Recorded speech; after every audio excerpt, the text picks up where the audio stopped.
The first step is picking your vocabulary. This was made by a friend of mine in grad school. She used Boardmaker, and a lot of these words are actually the first grade common high frequency words.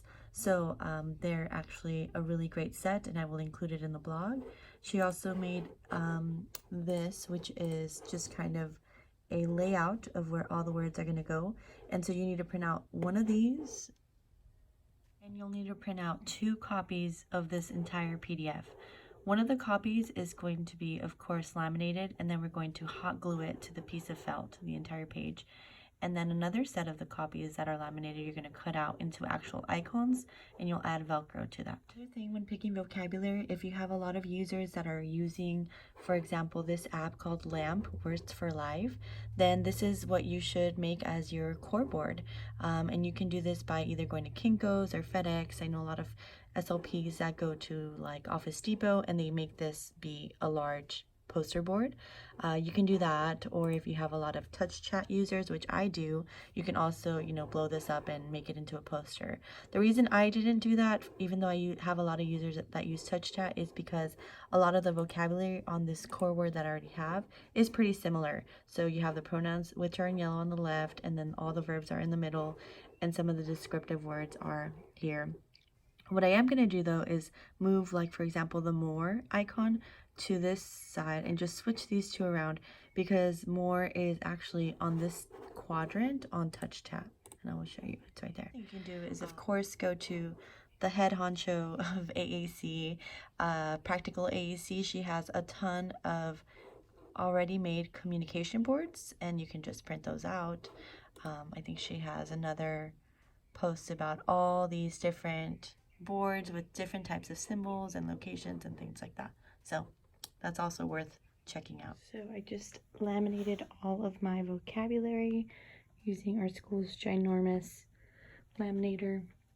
I'm gonna use my scissors to cut this out so I can take these home and cut them out easier. So there's 2 sets of all the words.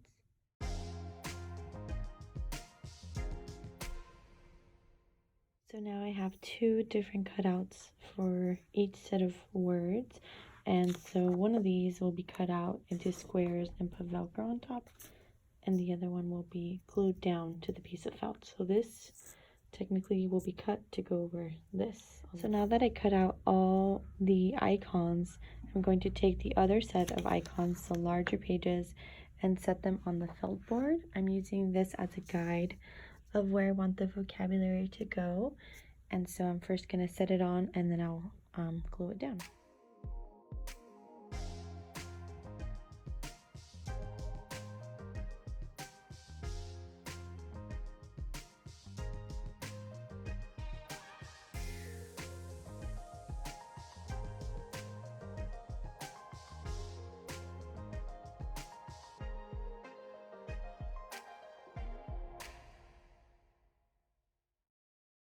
There you have it. There's my core board.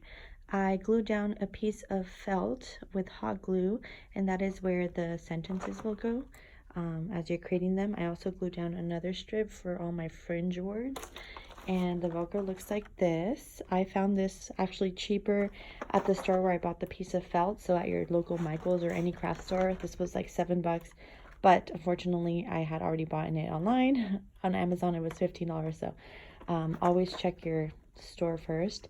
Second of all, the one you should buy on Amazon is the sticky dots, which are the Velcro dots that will go behind the icons, and then the sticky side will go here.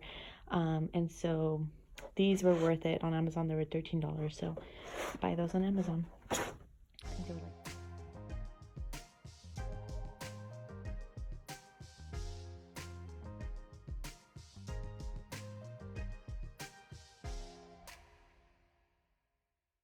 So I put all the scratchy side down, and I just learned a little trick. It's pretty much by accident, but if you take the Velcro and lay it down to the scratchy side, kind of like that, and then just peel it off like a waxing strip, most of the time the sticky side will remain, which means you can just add your word on top. Saves you a lot of time.